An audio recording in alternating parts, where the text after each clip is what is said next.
Hello, hello! Good day everyone! Nagbabalik na naman ang inyong cute na kusinera. So for today's video guys, ayan magluluto ako ng munggo. So ang ilalagay ko is itong buto-buto.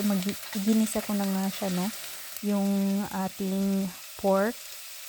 Sa pork chop yan galing guys. Kinuha ko lang yung mga buto-buto and ilalagay ko siya dyan para masarap yung munggo natin. And naglagay na nga ako ng konting salt and black pepper and haluin natin ng mabuti and tatakpan ko lang siya ng about 3 minutes and eto maglalagay ako ng ginisa mix.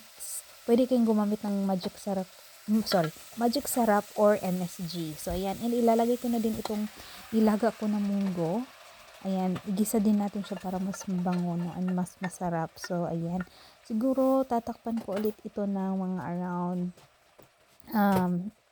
3 to 5 minutes bago natin lagyan ng tubig. So, ayan. After 5 minutes, haluin natin siya ng mabuti. Check natin. Ayan, meron pang tubig. So, mahinang apoy lang, kulang kasi yan.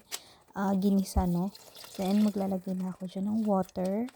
Dadamihan ko ng tubig ngayon kasi gusto kong humigop ng sabaw kasi malamig na dito sa amin. And then, naglagay na ulit ako ng konting asin. And ito,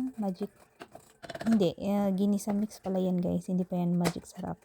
So ayan, yan lang yung nilagay kong pampalasa and niluto ko siya ng about 15 to 20 minutes and ayan, luto na. Ilalagay ko na din itong ating kalabasa. Yan lang ang aking available na gulay dito. Siguro niluto ko siya about 5 minutes and then ilalagay ko na, chinek ko muna pala kung luto na yan. Luto na and then ilalagay ko na itong ating Chinese cabbage.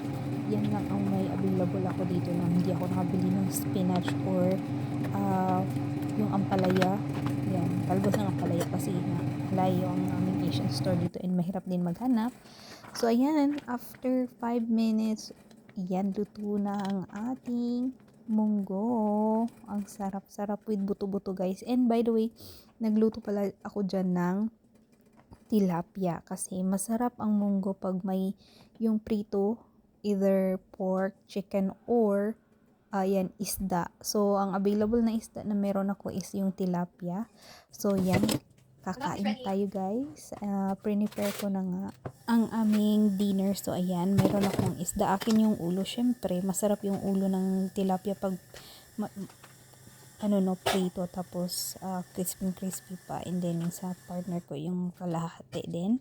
Let's see kung kakain siya, and then ayan, thank you so much for watching guys. Sana nagkaroon kayo ng idea for your hapunan and itong easy cooking natin. Bye bye.